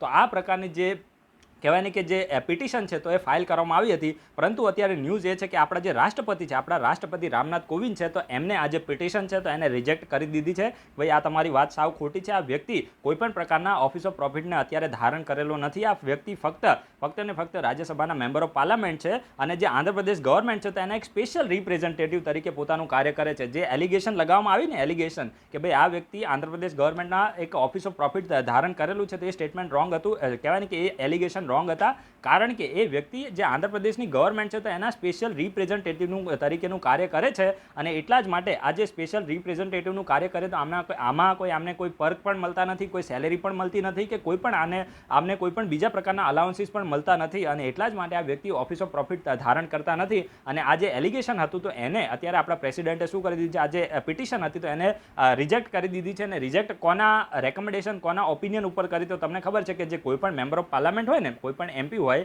તો એને પદ ઉપરથી દૂર કરવાનો જે ફાઇનલ ઓથોરિટી છે તો એ પ્રેસિડેન્ટને આપવામાં આવી છે. પરંતુ પ્રેસિડેન્ટ એની પહેલાં કોનું ઓપિનિયન લે છે, કોની રેકમેન્ડેશન લે છે, તો જે ઇલેક્શન કમિશન ઓફ ઇન્ડિયા છે ECI, જેની માટે આપણા કોન્સ્ટિટ્યુશનમાં આર્ટિકલ 324 મેન્શન છે, તો ઇલેક્શન કમિશન ઓફ ઇન્ડિયાની રેકમેન્ડેશન ઉપર જે પ્રેસિડેન્ટ છે તો એને આ જે પ્લિયા હતી, જે પિટિશન હતી, તો એને શું કરી દીધી છે, રિજેક્ટ કરી છે. કારણ કે જે ઇલેક્શન કમિશન ઓફ ઇન્ડિયા છે તો એનો પણ ઓપિનિયન એવો છે કે આ વ્યક્તિ કહેવાય ને કે રાજ્યસભાના MPની સાથે સાથે કોઈ પણ ઓફિસ ઓફ પ્રોફિટ છે તો એને હેલ્ડ કરી નથી. અને જે પણ કહેવાય ને કે જે આંધ્રપ્રદેશ ગવર્મેન્ટ છે તો એના ફક્ત ને ફક્ત સ્પેશિયલ રિપ્રેઝેન્ટેટિવ તરીકેનું કાર્ય કરે છે. અને આ વ્યક્તિ જ્યારે આંધ્રપ્રદેશમાં જાય તો ત્યારે એને એક સ્પેશિયલ ગેસ્ટ તરીકે ટ્રીટ કરવામાં આવે છે. અને આમને કોઈ પણ પ્રકારનો અલગથી સેલેરી કે પર કે કોઈ રેમ્યુનરેશન આમને મળતી નથી. એટલા માટે જે આપણો કોન્સ્ટિટ્યુશનનો આર્ટિકલ 102ના તહેત ડિસ્ક્વોલિફાય કરી શકાય નહીં. ખૂબ જ ઇમ્પોર્ટન્ટ. હવે હું કહેવાય ને કે પિક્ચર હવે શરૂ થાય છે. અત્યાર સુધી તો મેં તમને બેકગ્રાઉન્ડ આપ્યું, હવે જે મેઇન વસ્તુ છે તો હવે શરૂ થવાની છે, જ્યાંથી ક્વેશ્ચન બનશે. અત્યાર સુધી તો મેં તમને જસ્ટ માહોલ બનાવીને આપ્યો છે. હવે ક્વેશ્ચન ક્યાંથી આવશે, તો જો સૌથી પહેલાં તમારે યાદ રાખવાનું છે કે આપણા કોન્સ્ટિટ્યુશનના કયા આર્ટિકલમાં મેમ્બર ઓફ પાર્લામેન્ટ અને મેમ્બર ઓફ લેજિસ્લેટિવ એસેમ્બલી, જેને આપણે MLA કહીએ છીએ, MLA ઉપર ઘણા બધા પિક્ચર પણ બનતા હોય છે, તો આ જે મેમ્બર ઓફ પાર્લામેન્ટ અને MLA છે તો એને ડિસ્ક્વોલિફાય કરવા માટે આપણા કોન્સ્ટિટ્યુશનમાં કયો આર્ટિકલ મેન્શન છે, તો આ તમને ખાસ ખબર હોવી જોઈએ કે MPને ડિસ્ક્વોલિફાય કરવા હોય તો એની માટેનો ક્રાઇટેરિયા એમપીને ડિસ્કોલિફાય કરવાના જે ક્રાઇટેરિયા છે તો આપણા કોન્સ્ટિટ્યુશનના 102 102 નંબરના આર્ટિકલમાં મેન્શન છે. અહીંયાથી જ ક્વેશ્ચન આવશે. દરેક લોકો આને ખાસ નોટ ડાઉન કરજો કે આપણું જે કોન્સ્ટિટ્યુશન છે તો એના આર્ટિકલ 102માં એમપીને ડિસ્કોલિફાય કરવાના જે ક્રાઇટેરિયા છે તો એ બતાવવામાં આવ્યા છે. એના સિવાય જે મેમ્બર ઓફ લેજિસ્લેટિવ એસેમ્બલી એટલે કે આપણે જે વિધાનસભા હોય ને તો એના જે વિધાયક હોય, આપણે જે સાંસદ હોય એને એમપી કહીએ છીએ, જે એમએલએ હોય એને આપણે ગુજરાતીમાં વિધાયક કહીએ છીએ. તો આ જે વિધાયક છે તો એને એના પદ ઉપરથી ડિસ્કોલિફાય કરવા માટેના જે ક્રાઇટેરિયા છે તે કોન્સ્ટિટ્યુશનના આર્ટિકલ 191માં બતાવવામાં આવ્યા છે. તો આ તમારે ખાસ નોટ ડાઉન કરવાનું છે. એમપી માટે 102 અને એમએલએ માટે 191 નંબરનો જે આર્ટિકલ છે તો એ ડિસ્કોલિફિકેશનના ક્રાઇટેરિયા સાથે ડીલ કરે છે. તો આ તમને યાદ રહી ગયું હશે. હવે જો આ જે ક્રાઇટેરિયા છે તો એમાં શું શું બતાવવામાં આવે છે કે કોઈ પણ મેમ્બર ઓફ પાર્લામેન્ટ અથવા તો એમપીને એના પદ ઉપરથી એટલે કે મેમ્બર ઓફ પાર્લામેન્ટ અને મેમ્બર ઓફ લેજિસ્લેટિવ એસેમ્બલીમાંથી ક્યારે એને દૂર કરી શકાય એટલે કે પદ ઉપરથી એને ડિસ્કોલિફાય કરવાના ક્રાઇટેરિયા શું છે. તો ક્રાઇટેરિયા બહુ જ સિમ્પલ છે, તમને બધાને યાદ રહી જવાના છે. તો જો સૌથી પહેલાં તો તમારે યાદ રાખવાનું છે કે કોઈ પણ વ્યક્તિ કોઈ પણ સરકારમાં, ચાહે સેન્ટ્રલ ગવર્મેન્ટ હોય અથવા તો સ્ટેટ ગવર્મેન્ટ હોય અથવા તો લોકલ બોડી હોય, યાદ રાખજો ઇવન લોકલ બોડી જે મ્યુનિસિપાલિટી છે ને એ પણ ક્યાંક ને ક્યાંક સરકારમાં આવે છે, અથવા તો કોઈ પણ પીએસયુ હોય, પીએસયુ પણ સરકારમાં જ આવે છે, જે પબ્લિક સેક્ટર અંડરટેકિંગ છે તો એ પણ સરકારમાં આવે છે. તો કોઈ પણ સેન્ટ્રલ ગવર્મેન્ટ, સ્ટેટ ગવર્મેન્ટમાં કોઈ પણ સરકારી અધિકારીની, ઇવન તલાટી હોય ને તલાટી, તો પણ તલાટી હોય તો પણ એને ઓફિસ ઓફ પ્રોફિટ કહેવાય, કારણ કે ત્યાંથી એને સરકારમાંથી પૈસા મળે છે. તો કોઈ પણ સેન્ટ્રલ ગવર્મેન્ટ અથવા તો સ્ટેટ ગવર્મેન્ટમાં એ વ્યક્તિ જો એને કોઈ પણ ઓફિસને ધારણ કરેલી હોય તો એ વ્યક્તિને મેમ્બર ઓફ પાર્લામેન્ટમાંથી ડિસ્કોલિફાય કરવામાં આવે છે. તો આ પહેલો ક્રાઇટેરિયા થઈ ગયો, સમજી ગયા. તો આ પણ તમારે યાદ રાખવાનું છે. બીજો ક્રાઇટેરિયા શું છે? એ ગાંડો થઈ જાય, સમજી ગયા. અનસાઉન્ડ માઇન્ડ એટલે કે એની મગજની જે શક્તિ છે એટલે કે એની વિચાર શક્તિ છે આ બધું એનું ખતમ થઈ જાય, પાગલ જેવો માણસ થઈ જાય, અનસાઉન્ડ માઇન્ડ થઈ જાય. આ તમારે એક્ઝામમાં આવા વર્ડ્સ લખવાના નથી, જસ્ટ તમને એકદમ સિમ્પલ રીતે યાદ રહી જાય એટલા માટે જ હું આવા વર્ડ્સને યુઝ કરું છું. અદરવાઇઝ આપણે ડિપ્લોમેટિક લેંગ્વેજને પણ સારી રીતે યુઝ કરી શકીએ છીએ, પરંતુ તમારે યાદ રાખવાનું છે કે જો એને અનસાઉન્ડ માઇન્ડ તરીકે ઘોષિત કરવામાં આવે તો પણ એ વ્યક્તિ અનસાઉન્ડ માઇન્ડ થઈ જાય તો પણ એ વ્યક્તિને પદ ઉપરથી ડિસ્કોલિફાય કરી શકાય છે. અને એ વ્યક્તિ અનડિસ્ચાર્જ ઇન્સોલ્વન્ટ એટલે આપણે એને કહીએ ને નાદાર, કોર્ટ દ્વારા એ વ્યક્તિને નાદાર, પોતાનું દેવું ના ચૂકવી શકે તો એને આપણે ઇન્સોલ્વન્ટ કહીએ છીએ. તો એ વ્યક્તિને જો કોર્ટ દ્વારા નાદાર ઘોષિત કરવામાં આવે તો પણ એ વ્યક્તિ મેમ્બર ઓફ પાર્લામેન્ટ અથવા તો એમએલએ તરીકે ડિસ્કોલિફાય થઈ જાય છે. અને પછી જો આ તો બહુ સિમ્પલ છે કે કોઈ પણ વ્યક્તિ ભારતનો સિટીઝન જ ના રહે, માની લો કે એને કોઈ બીજી કોઈ કન્ટ્રી છે તો એની સિટીઝનશીપને એક્વાયર કરી લીધી છે તો પણ એ વ્યક્તિ મેમ્બર ઓફ પાર્લામેન્ટ અથવા તો એમએલએ રહી શકતો નથી અને એની જે પદ છે તો એને ખાલી કરવું પડે છે. તો આ પણ તમને ખબર પડી ગઈ હશે. હવે જો એક વસ્તુ તમારે છે ને ખાસ યાદ રાખવાની છે કે આપણું જે કોન્સ્ટિટ્યુશન છે ને, કોન્સ્ટિટ્યુશન, તો એની અંદર ઓફિસ ઓફ પ્રોફિટ ટર્મ છે તો એને ક્યાંય ડિફાઇન જ નથી કરવામાં આવી. અહીંયા મેં ક્યાંક લખ્યું હશે કે આપણું જે કોન્સ્ટિટ્યુશન છે તો એ કોન્સ્ટિટ્યુશનની અંદર ઓફિસ ઓફ પ્રોફિટ જે ટર્મ છે તો એને ક્યાંય ડિફાઇન કરવામાં આવી જ નથી. ને અહીંયાથી સ્ટેટ ઓન આ જે ક્વેશ્ચન છે તો અહીંયાથી જ બનશે. આ સ્ટેટમેન્ટ છે ને એક્સેપ્શન છે, કારણ કે તમને એવું લાગે જે રીતે છે ને આપણું જે કોન્સ્ટિટ્યુશન છે તો એની અંદર ફેડરેશન, આપણે ફેડરલ ગવર્મેન્ટ હંમેશા યુઝ કરતા હોઈએ છીએ, પરંતુ કોન્સ્ટિટ્યુશનની અંદર ક્યાંય પણ ફેડરેશન મેન્શન જ નથી. સમજી ગયા? ભારત એ યુનિયન ઓફ ઇન્ડિયા છે, ફેડરેશન ઓફ સ્ટેટ નથી. સમજી ગયા? તો આ પણ તમારે યાદ રાખવાનું છે. જે પણ વર્ડ છે ને હંમેશા ન્યૂઝમાં રહેતો હોય તો આપણને એવું લાગે કે આ ક્યાંક જે આપણું કોન્સ્ટિટ્યુશન છે તો એની અંદર મેન્શન હશે, પરંતુ એવું નથી. જે આપણું જે કોન્સ્ટિટ્યુશન છે તો એની અંદર ઓફિસ ઓફ પ્રોફિટ ટર્મ છે તો એને ક્યાંય પણ ડિફાઇન કરેલી નથી. ના કે જે representation of the people act 1951 છે, representation of the peoples act 1951 છે તો એની અંદર પણ આ જે ઓફિસ ઓફ પ્રોફિટ ટર્મ છે તો એને ડિફાઇન એટલે કે આની વ્યાખ્યા આપેલી નથી કે કઈ વસ્તુ ઓફિસ ઓફ પ્રોફિટમાં આવે. સમજી ગયા? પરંતુ આપણી જે જ્યુડિશિયરી છે, આપણી જે કોર્ટ છે તો એને પાવર આપવામાં આવે છે કે ટાઈમ ટુ ટાઈમ જ્યારે પણ એની સામે આ પ્રકારના કેસ આવે તો ત્યારે આપણી જે જ્યુડિશિયરી છે, હાઈકોર્ટ છે, સુપ્રીમ કોર્ટ છે, તો એના દ્વારા ડિસાઇડ કરવામાં આવે છે કે કઈ વસ્તુ ઓફિસ ઓફ પ્રોફિટમાં આવશે. જેમ અત્યારે મેં તમને કીધું કે આ ભાઈ વિજય રેડ્ડી હતા તો એ સ્પેશિયલ રિપ્રેઝેન્ટેટિવ છે, તો આ વ્યક્તિ કોઈ છે સેલેરી કે કંઈ મેળવતા નથી, જસ્ટ આંધ્રપ્રદેશ ગવર્મેન્ટના સ્પેશિયલ રિપ્રેઝેન્ટેટિવ તરીકે કાર્ય કરે છે. તો આ વ્યક્તિ ઓફિસ ઓફ પ્રોફિટમાં આવતું નથી, તો આ પોસ્ટ ઓફિસ ઓફ પ્રોફિટમાં આવતી નથી. તો આ પ્રકારનું જે decision time to time Rajya Sabha દ્વારા આ પ્રકારના જે જજમેન્ટ છે તો એ આપવામાં આવે છે. એટલા જ માટે આ જે ઓથોરિટી છે તો એ રાજ્યસભાને આપવામાં આવી છે. એટલે કે કોન્સ્ટિટ્યુશન અને representation of the people act 1951 એની અંદર આ ક્યાંય પણ ઓફિસ ઓફ પ્રોફિટની ટર્મ છે તો એ મેન્શન નથી. It is for the courts two explain the significance and the meaning of this concept. તો હવે મેં તમને ઓલરેડી ગુજરાતીમાં અત્યારે સમજાવી દીધું છે અને કોર્ટ છે તો એ ટાઈમ ટુ ટાઈમ ડિસાઇડ કરે છે. And office if an MLA or MP holds a government office or and receive the benefit from it then that office is term as an office of profit. તો આ તો મેં તમને already પહેલાં પણ સમજાવી દીધું કે કોઈ પણ એમપી અથવા તો એમએલએ સરકારમાં કોઈ પણ ઓફિસને ધારણ કરે છે તો એ વ્યક્તિને ઓફિસ ઓફ પ્રોફિટના તહેત એને કહેવાય ને કે એના પોસ્ટ ઉપરથી એને ડિસ્કોલિફાય કરવાની જે સત્તા છે તો એ આપવામાં આવે છે. તો આ પણ તમને basic information office of profit વિશે મળી ગઈ હશે. જો આ છે ને ઓલરેડી ન્યૂઝમાં રહેતો ટોપિક છે અને આના ઉપરથી ક્વેશ્ચન બનવાની સંભાવના ખૂબ જ વધારે હોય છે. તો એટલા માટે તમારે સૌથી પહેલાં તો આ જે આર્ટિકલ મેં તમને કીધા ને કે એમપી માટે લોકસભા અને રાજ્યસભા આ બંને આવી જાય. આ એમપીમાં લોકસભા અને રાજ્યસભા બંને આવી જાય. એમપી માટે જે આર્ટિકલ છે તો 102 છે અને એમએલએ માટે 191 આર્ટિકલ છે. અગેન એન્ડ અગેન હું આને રિપીટ કરું છું કારણ કે આનું ઇમ્પોર્ટન્સ જ એટલું વધારે છે. સમજી ગયા? તો આ પણ તમારે યાદ રાખવાનું છે. હવે જો આજે આપણે વધારે ક્વેશ્ચન તો પૂછવાના નથી કારણ કે ઓલરેડી ઉપર મેં તમને એટલા ડિટેલમાં ક્વેશ્ચન આપ્યા છે, તો દરેક લોકો એનો આન્સર આપવાનો પ્રયત્ન કરજો. આપણે વધારે આજે ક્વેશ્ચન પૂછવાના નથી. એના પછી આ જે આર્ટિકલ છે લિટરેસી ડે વાળામાં, તો આ થોડો ફેક્ચ્યુઅલ છે પરંતુ મેન્સ માટે આમાં ઇન્ફોર્મેશન સારી છે, પણ એ હું તમને લાસ્ટમાં કહીશ. એના પહેલાં આ આર્ટિકલ પ્રિલિમ માટે ઇમ્પોર્ટન્ટ છે અને મેન્સમાં પણ તમને આમાંથી સારો એવો મસાલો મળી જશે. તો હેલ્થ ઇન ઇન્ડિયા રિપોર્ટના બારામાં છે. તો સૌથી પહેલાં તમારે યાદ રાખવાનું છે કે આ હેલ્થ ઇન ઇન્ડિયા રિપોર્ટ કોના દ્વારા રિલીઝ કરવામાં આવે છે? તો નેશનલ સ્ટેટિસ્ટિકલ ઓફિસ દ્વારા આ જે હેલ્થ ઇન ઇન્ડિયા રિપોર્ટ છે તો એને રિલીઝ કરવામાં આવે છે. તો અહીંયાથી જ ક્વેશ્ચન બનવાનો છે કે હેલ્થ ઇન ઇન્ડિયા રિપોર્ટ કોના દ્વારા રિલીઝ કરવામાં આવે છે? તો નેશનલ સ્ટેટિસ્ટિકલ ઓફિસ દ્વારા જે રિપોર્ટ છે તો એ રિલીઝ કરવામાં આવે છે. અને યસ્ટરડે મેં તમને ભારતમાં કેટલું સાક્ષરતા છે, લિટરેસી છે, તો એના વિશે પણ ઇન્ફોર્મેશન આપી હતી. તો જો અત્યારે તમને ખબર છે કે જે નેશનલ સેમ્પલ સર્વે છે તો એનો 75th રાઉન્ડ ચાલી રહ્યો છે. જુલાઈ 2017થી જૂન 2018નો આનો સમય છે. તો આમાં જે હેલ્થ ઇન ઇન્ડિયા જે રિપોર્ટ છે તો આના ઉપર જ બેઝ છે, નેશનલ સેમ્પલ સર્વેના ઉપર જ બેઝ છે. આના જે ડેટા છે તો એના ઉપર જ બેઝ છે. પરંતુ આની જે ફાઇન્ડિંગ છે ને તો એક્ઝામ માટે ખૂબ જ રેલેવન્ટ છે. અહીંયાથી ડાયરેક્ટ ક્વેશ્ચન આવવાનો છે અને આમાં હું તમને ઇમ્યુનાઇઝેશન શું હોય છે, ફૂલી ઇમ્યુનાઇઝેશન શું છે, તો આના વિશે પણ હું થોડી ઇન્ફોર્મેશન આપવાનો છું. તો તમારે બન્યું રહેવાનું છે. વિડીયો ભલે લાંબો થાય પરંતુ તમને કન્ટેન્ટ સારો મળવો જોઈએ. ઠીક છે? તો જો આજે રિપોર્ટની કેટલીક આપણે કી ફાઇન્ડિંગની વાત કરીએ તો શું આમાં જાણવા મળ્યું છે? તો રિપોર્ટમાં જાણવા મળ્યું છે કે ભારત, ઇન્ડિયા એઝ અ હોલની આપણે વાત કરીએ, ઇન્ડિયા એઝ અ હોલની વાત કરીએ, સમગ્ર ભારતની વાત કરીએ તો સમગ્ર ભારતમાં ફક્ત અને ફક્ત 59.2%, 59.2% બાળકો એવા છે કે જે ફૂલ્લી ઇમ્યુનાઇઝ છે. યાદ રાખજો, 5 વર્ષથી ઓછી ઉંમરના બાળકોની વાત છે કે સમગ્ર વિશ્વમાં 5 વર્ષથી ઓછી ઉંમરના બાળકોમાં ફક્ત 59.2% બાળકો જ એવા છે કે જે ફૂલી ઇમ્યુનાઇઝ છે. હવે તમને એમ થાય કે ઇમ્યુનાઇઝ અને ફૂલી ઇમ્યુનાઇઝ શું હોય છે? તો હું તમને સૌથી પહેલાં તો ઇમ્યુનાઇઝેશનનો મતલબ સમજાવી દઉં, પછી ફૂલી ઇમ્યુનાઇઝેશન શું હોય છે એ હું તમને કહું. તો જો ઇમ્યુનાઇઝેશન એટલે તમે સમજી શકો કે શરીરની અંદર રોગ પ્રતિકારક શક્તિને વેક્સિન દ્વારા વિકસિત કરવામાં આવે છે. જેવી રીતે અત્યારે કોરોના વાયરસ છે ને, જો આ એક કોન્સેપ્ટ હું ક્લિયર કરી દઉં કારણ કે ઇન્ટરવ્યૂમાં પણ તમને કામમાં આવશે કે જે કોરોના વાયરસની અત્યારે સમગ્ર કન્ટ્રી, વિશ્વની કન્ટ્રીઝ અત્યારે એની વેક્સિનને ડેવલપ કરવા માટે મહેનત કરી રહી છે. પરંતુ આ જે વેક્સિન ડેવલપ થશે ને, આ જે વ્યક્તિને કોરોના થયો છે એની માટે નથી. યાદ રાખજો, જે વ્યક્તિને કોરોના થયો છે એને આ વેક્સિન કોઈ કામ કરવાની નથી. આ વેક્સિન એવા લોકો માટે છે જેને કોરોના થયો નથી. જેવી રીતે તમને, મને કોરોના થયો નથી, તો આવા લોકો માટે વેક્સિન બનાવવામાં આવે છે કે જે વ્યક્તિને કોરોના થયો નથી. તો એવા વ્યક્તિને શું કરવામાં આવે છે? વેક્સિન બનાવીને એ વ્યક્તિના શરીરની અંદર વેક્સિન નાખવામાં આવે છે. વેક્સિનથી શું થાય? વેક્સિનથી એ વ્યક્તિના શરીરની અંદર જે એન્ટીબોડીઝ ડેવલપ થાય. આ જે એન્ટીબોડીઝ છે તો શરીરની જે ઇમ્યુન સિસ્ટમ છે તો એને સ્ટ્રોંગ કરે છે. અને ઇમ્યુન સિસ્ટમ સ્ટ્રોંગ થાય તો એનાથી શું થાય કે જે SARS-CoV-2 વાયરસ છે, જે કોરોના ડિસીઝ, કોરોના રોગ જે વાયરસથી થાય છે જેનું નામ છે SARS-CoV-2. આ તમે આના વિશે નામ સાંભળ્યું હશે, સિવિયર એક્યુટ રિસ્પાયરેટરી સિન્ડ્રોમ. COV એટલે શું થાય? કોરોના વાયરસનો આજે છે ને એનું 2 વર્ઝન છે. એટલે કે ઓલરેડી આના પહેલાં પણ કોરોના વાયરસ એક્ઝિસ્ટ કરતો હતો. એક કોરોના વાયરસ 2003માં હતો, પછી એક મિડલ ઇસ્ટ રેસ્પાયરેટરી સિન્ડ્રોમ પણ હતો, એ પણ કોરોના વાયરસ ફેમિલીથી બિલોંગ કરતો હતો. અને અત્યારે નવો આ નોવેલ વર્ઝન છે. યાદ રાખજો કે અત્યારનું જે વર્ઝન છે તો નોવેલ વર્ઝન છે, નવો કોરોના વાયરસ છે. આ કોઈ ન્યૂ નથી. પણ જેવી રીતે આપણે રેડમીનો મોબાઈલ હોય ને, એમાં શું હોય, એમાં નોટ 7 હોય, નોટ 7 પ્રો હોય, તો આ એનું પણ વર્ઝન આવે છે, વાયરસનું પણ વર્ઝન આવે છે.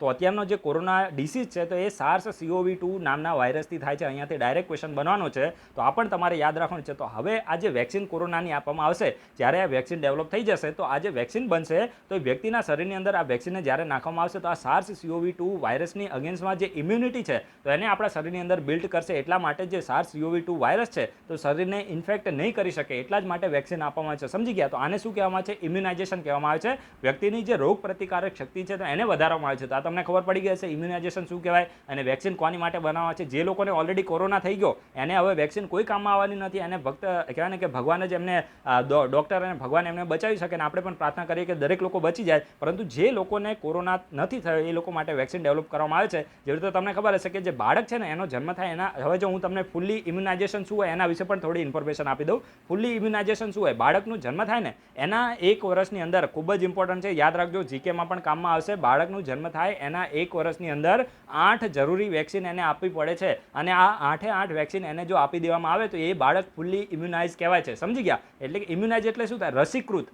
ગુજરાતીમાં આપણે ઇમ્યુનાઇઝેશનને ફૂલ્લી ઇમ્યુનાઇઝ એટલે કે ફૂલ્લી રસીકૃત બાળક છે, 8 રસી એને મળી ગઈ છે, અને આ ખૂબ જ જરૂરી છે. રસી કઈ હોય? ટીબીની હોય, ન્યુમોનિયા છે એની રસી હોય, ઓરીની હોય, એના સિવાય ઓરીને આપણે શું કહે છે? મિઝલ્સ કહીએ છીએ, ઠીક છે? એના પછી ડિપ્ટેરિયાની રસી આવે છે, પોલિયોની વેક્સિન આવે છે, ઓપીવી વેક્સિન હોય છે, આ ઓરલ પોલિયો વેક્સિન, આના વિશે પણ તમે નામ સાંભળ્યું હશે. તો આ બધી જે 8 વેક્સિન છે, તો 8 વેક્સિન બાળકના જન્મના 1 વર્ષની અંદર આપી દેવામાં આવે તો એ જે બાળક છે તો એને ફૂલ્લી ઇમ્યુનાઇઝ કહેવાય છે. તો આ તમને ખબર પડી ગઈ હશે. અને આવા ફૂલ્લી ઇમ્યુનાઇઝ બાળકો જેને 8 વેક્સિન મળી છે, તો એવા બાળકો કેટલા છે? હવે હું મેઇન ટોપિક ઉપર આવું. અત્યાર સુધી મેં તમને જે બેકગ્રાઉન્ડ હતું તો એ ઇન્ફોર્મેશન આપી છે, તો તમે સમજી શકો છો કે આપણે કયા કન્ટેન્ટમાં બિલીવ કરીએ છીએ. તો ફક્ત ને ફક્ત 59.2% બાળકો એવા છે જે ફૂલી ઇમ્યુનાઇઝ છે, જેને 8 રસી મળી છે. અને હવે જો 5 બાળકોમાંથી 2 બાળકો એવા છે, યાદ રાખજો, ખૂબ જ ઇમ્પોર્ટન્ટ સ્ટેટમેન્ટ છે, રફલી 2 out of 5 children do not complete their immunisation programme. સમજી ગયા ને? એટલે કે 5 બાળકોમાંથી 2 બાળકો એવા છે જેને આજે 8 મેં તમને જે વેક્સિન કીધી, 8 વેક્સિન, તો એ 8 વેક્સિન આમને મળી નથી, એટલે કે ફૂલી ઇમ્યુનાઇઝ નથી. 5માંથી 2 બાળકો, about 97% of the children across the country receive at least 1 vaccine. એટલે કે ભારત દેશની અંદર, ઇન્ડિયા એઝ અ હોલમાં 97% બાળકો એવા છે જેને 8 વેક્સિનમાંથી એટલીસ્ટ 1 વેક્સિન તો મળી જ છે. હવે એ જે 1 વેક્સિન છે તો એ કઈ છે? એક તો બીસીજી મારા ખ્યાલથી ટીબી માટે આપવામાં આવે છે, અને ઓપીવી તો ઓરલ પોલિયો વેક્સિન. સમજી ગયા ને? તો આ જે ઓપીવી છે, તો આ 2માંથી 1 વેક્સિન તો બાળકોને 97% બાળકોને મળી જ છે, સમજી ગયા? તો આપણને તમને આ બધા ડેટા છે ને તમને મેન્સમાં કામમાં આવશે. આ ફેક્ચ્યુઅલ ઇન્ફોર્મેશન છે, પરંતુ અમુક વસ્તુ તો યાદ રાખવી જ પડે, કારણ કે બીજાથી તમારો આન્સર અલગ કરવો હોય તો થોડી મહેનત કરવી પડે. તો આ પણ તમારે યાદ રાખવાનું છે. However only 67% of the children are protected against the measles. Measles એટલે શું થાય? ઓરી. મેં તમને કીધું ને, ઓરી. તો 67% બાળકો જ ઇન્ડિયામાં એવા છે કે જે મિઝલ્સની અગેન્સ્ટમાં પ્રોટેક્ટેડ છે, સમજી ગયા? 67% બાળકોને જ ઓરીથી પ્રતિરક્ષા મેળવવા માટે વેક્સિન આપવામાં આવી છે. Only 58% got their polio booster dose, અને ફક્ત 58% બાળકોને જ પોલિયો બુસ્ટર ડોઝ મળેલો છે. આ બધા ડેટા તમે એકદમ પરફેક્ટ યાદ નહીં રાખો તો ચાલશે. હવે જો યુપીએસસી જીપીએસસીને પણ ખબર પડતી હોય કે દરેક બાળકોને દરેક ડેટા યાદ ના રહે, પરંતુ તમારે છે ને થોડી ડિપ્લોમેસીને યુઝ કરવાની. આગળ છે ને અરાઉન્ડ, અબાઉટ, એપ્રોક્સિમેટલી, બરાબર છે, તો બિટવીન, આવા વર્ડ તમે યુઝ કરી દો ને તો તમારું એક સેફ ગેમ થઈ જાય, સમજી ગયા? તો આ પણ તમારે થોડું ધ્યાન રાખવાનું છે કે કોઈ પણ પરફેક્ટ ડેટા ને પછી એવું નહીં કે એક દિવસમાં તમે 10 વખત તમે આ ડેટા છે તો એને નંબરને યાદ કરો, ગમે તેટલા નંબરને યાદ કરશો ને એક્ઝામના ટાઈમમાં ભૂલી જ જવાનું, કારણ કે યુપીએસસીનો કોઈ સિલેબસ છે ને ડિફાઇન નથી. તમારે હંમેશા દરેક માસ્ટર સ્ટ્રોક માટે તૈયાર રહેવાનું હોય છે. તો એ રીતે તમારે થોડું જોઈ લેવાનું. અને 54% બાળકો એવા છે જેને ડીપીટી જે બુસ્ટર ડોઝ છે તે આપવામાં આવે છે. તો આ પણ તમે યાદ રાખજો. અમોંગ ધ સ્ટેટ, હવે આ ખૂબ જ ઇમ્પોર્ટન્ટ સ્ટેટમેન્ટ છે, આમાંથી પ્રિલિમમાં ક્વેશ્ચન બનશે, યાદ રાખજો, ખૂબ જ ઇમ્પોર્ટન્ટ છે, કે જે મણિપુર છે, આંધ્રપ્રદેશ છે અને મિઝોરમ, તો આ 3 સ્ટેટનું જે પરફોર્મન્સ છે તો ઇમ્યુનાઇઝેશનમાં ખૂબ જ સારું રહ્યું છે.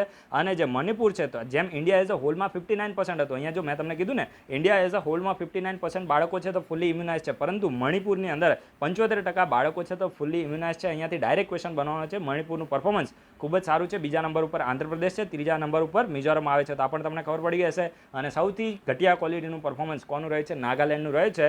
નાગાલેન્ડમાં ફક્ત 12% બાળકો જેવા છે જેને 8 વેક્સિન આપવામાં આવી છે. તો આ પણ તમને ખબર પડી હશે. ને એનાથી ઘટિયા પરફોર્મન્સ એટલે કે બીજા નંબરનું સૌથી ખરાબ કોનું છે? તો નાગાલેન્ડનું છે. એનાથી થોડું ઓછું ખરાબ કોનું છે? તો પુદુચેરી, એટલે છેલ્લાથી બીજું. અને છેલ્લાથી ત્રીજું કોણ છે? તો ત્રિપુરા આવે છે. તો બધા યાદ નહીં રાખો તો એટલું યાદ રાખવાનું કે ટોપ ઉપર કોણ છે? સૌથી સારું પરફોર્મન્સ મણિપુરનું છે અને સૌથી ખરાબ પરફોર્મન્સ નાગાલેન્ડનું છે. તો આ પણ તમને ખબર પડી હશે. ને ઇમ્યુનાઇઝેશન શું હોય છે અને ફૂલ્લી ઇમ્યુનાઇઝેશન શું છે, આના વિશે મેં તમને ઓલરેડી મારી ભાષામાં તમને સારી રીતે સમજાવેલું છે. અને તમને કોઈ લોકોને ઇંગ્લિશમાં લખવું હોય તો તમે આ જે ડેફિનેશન છે તો એને પ્રોપર ડેફિનેશનને તમે લખી શકો છો વિડીયોને પોઝ કરીને. તમારી માટે આપણે અત્યારે કરી દઈએ, સમજી ગયા?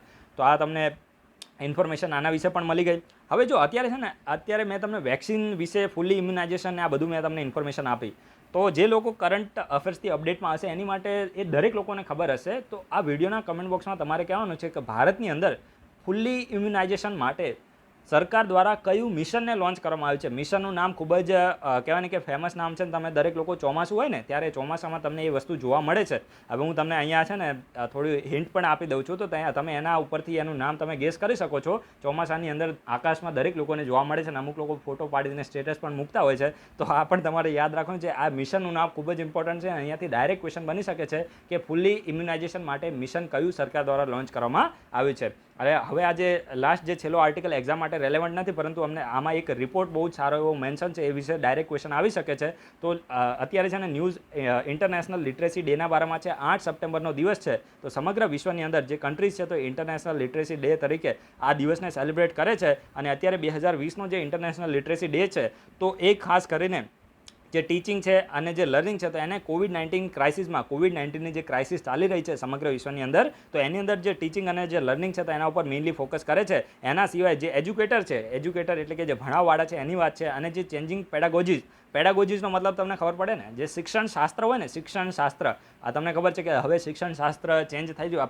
પેડાગોજીસનો મતલબ જ એ થાય કે જે શિક્ષણ શાસ્ત્ર છે તો એ પણ ચેન્જ થઈ રહ્યું છે. તો આના ઉપર પણ મેઇનલી ફોકસ કરવામાં આવે છે. આના હું પેડાગોજીસ પ્રોનાઉન્સ કરું છું, બીજા લોકો જે રીતે પ્રોનાઉન્સ કરતા એ જોઈ લેજો તમારી રીતે. અને જો આ ખૂબ જ ઇમ્પોર્ટન્ટ સ્ટેટમેન્ટ છે, this day was declare international literacy day by UNESCO in 1966. યાદ રાખજો 1966માં. હવે જો આમાં છે ને યુપીએસએ તમને કન્ફ્યુઝ કરવા ને તેમ આ પ્રકારનું સ્ટેટમેન્ટ આપી શકે કે international literacy days celebration started recently. હંમેશા છે ને તમને આ જ પ્રકારના યુપીએસસી એક પ્રેક્ટિકલ બોડી છે. યાદ રાખજો, યુપીએસસી એક પ્રેક્ટિકલ બોડી છે. જે લોકોનું એનાલિટિકલ અને લોજિકલ પાવર ખૂબ જ પાવરફુલ હોય ને, એ વ્યક્તિ તૈયારી વગર પણ અમુક વખતે યુપીએસસીની પ્રિલિમ એક્ઝામ ક્રેક કરી નાખે છે. કારણ કે યુપીએસસી તમને એ પ્રકારના ક્લુ આપી દે છે.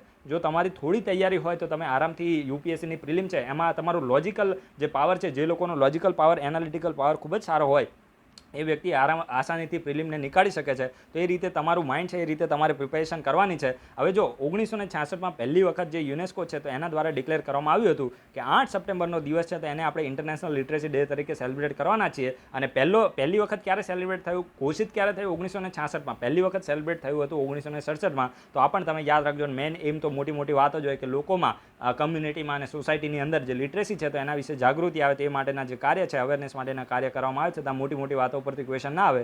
પરંતુ એક વસ્તુ તમને મીન્સ માટે સારો એવો નંબર મળી જશે કે ભાઈ આટલું બધું વિશ્વ ચેન્જ થઈ ગયું છે, મોડર્ન જમાનો આવી ગયો છે, એજ્યુકેશન વિશે અવેરનેસ વધી ગઈ છે, તેમ છતાં હજુ પણ સમગ્ર વિશ્વની અંદર વર્લ્ડ એઝ અ હોલની વાત કરીએ, વર્લ્ડ વાઇડ વાત કરીએ તો 773 મિલિયન લોકો એવા છે કે જેની પાસે હજુ પણ એડલ્ટ લોકો એવા છે 773 મિલિયન કે જે લોકો હજુ પણ લખીને વાંચી શકતા નથી. તો આ નંબર પણ તમે મીન્સમાં તમારે આન્સરમાં યુઝ કરવો હોય તો તમે કરી શકો છો. એપ્રોક્સિમેટલી તમે લખી શકો કે હજુ પણ સમગ્ર વિશ્વની અંદર એપ્રોક્સિમેટલી 750 મિલિયન લોકો એવા છે કે જે એડલ્ટ લોકો એવા છે કે જે બેઝિક લિટરેસી છે તો એ સ્કિલ એમની પાસે નથી. હવે આ જે રિપોર્ટ હતો ને એની માટે જ મેં આર્ટિકલ સિલેક્ટ કર્યો છે. બાકી 8 સપ્ટેમ્બર મારે તમને કેવું હતું આર્ટિકલ સિલેક્ટ ના કરે. યુપીએસસી જીપીએસસી કોઈ દિવસ એવું ના પૂછે કે કયો સપ્ટેમ્બરનો દિવસ લિટરેસી ડે તરીકે સેલિબ્રેટ થાય છે. આ બધી ફાલતુ વસ્તુ થઈ જાય. તલાટીમાં આવો ક્વેશ્ચન આવે, યુપીએસસીમાં ના આવે. પરંતુ એક રિપોર્ટ છે જેનું નામ છે global monitoring report on education for all. ખૂબ જ ઇમ્પોર્ટન્ટ છે, યાદ રાખજો. અહીંયાથી ક્વેશ્ચન આવી શકે છે.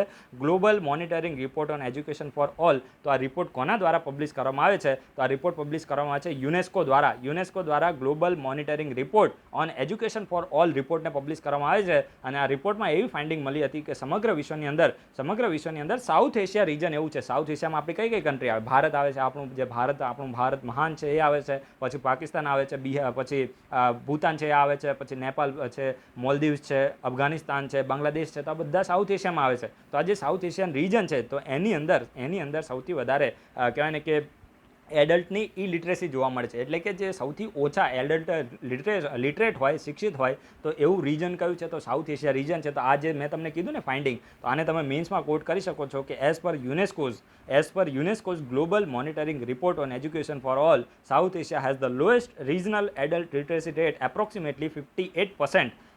And the causes of these literacy range from the severe poverty and prejudice against the woman. એટલે આ સ્ટેટમેન્ટ શું કહેવા માંગે છે કે સાઉથ એશિયા રીજનમાં આટલી ઓછી લિટરેસી જોવા મળે છે, એનું મેઇન કારણ શું છે? મેઇન કારણ એ છે કે આ રીજન છે તો એમાં પોવર્ટી વધારે જોવા મળે છે. ભારતમાં પણ પોવર્ટી છે, પાકિસ્તાન છે, અફઘાનિસ્તાનમાં પણ પોવર્ટી છે, અને બીજા બધા જે કન્ટ્રીઝ છે, બાંગ્લાદેશ પણ એટલું બધું રીચ કન્ટ્રી નથી તો પોવર્ટી, શ્રીલંકામાં પણ પોવર્ટી છે. તો પોવર્ટી મેઇન રીઝન છે કે લોકો વધારે લિટરેટ નથી. અને બીજું રીઝન એ છે કે જે વુમેન છે, મહિલાઓ છે, તો એના પ્રિજુડિસ એટલે તમે સમજી શકો ને, પ્રિજુડિસ માટે આપણે શું એને ગુજરાતીમાં વર્ડ યુઝ કરીએ કે પહેલાંથી એ પ્રકારનું એક માનસિકતા બંધાઈ ગઈ હોય. પ્રિજુડિસ એટલે કે પહેલાંથી વુમન માટે કે વુમન છે તો ભણવી ના જોઈએ, પછી વુમન છે તો એ કોલેજ ના કરવી જોઈએ. તો આ પ્રકારની પહેલાંથી માનસિકતા લોકોની જે બંધાઈ ગઈ છે, તો એ પણ ક્યાંક ને ક્યાંક રીઝન જોવા મળે છે કે જે મહિલાઓ છે તો એ સરકારી નોકરી ના કરવી જોઈએ. તો આ માનસિકતા છે ને, આ જ્યાં સુધી ચેન્જ નહીં થાય ત્યાં સુધી જે લિટરેસી છે તો એમાં ઇમ્પ્રુવમેન્ટ જોવા મળતું નહીં મળે. અને એ જ અહીંયા મેઇન રીઝન બતાવવામાં આવ્યું છે કે જે મહિલાઓની અગેન્સ્ટમાં જે પ્રિજુડિસ જોવા મળે છે, જે પેટ્રિયાર્ટિકલ સોસાયટી છે,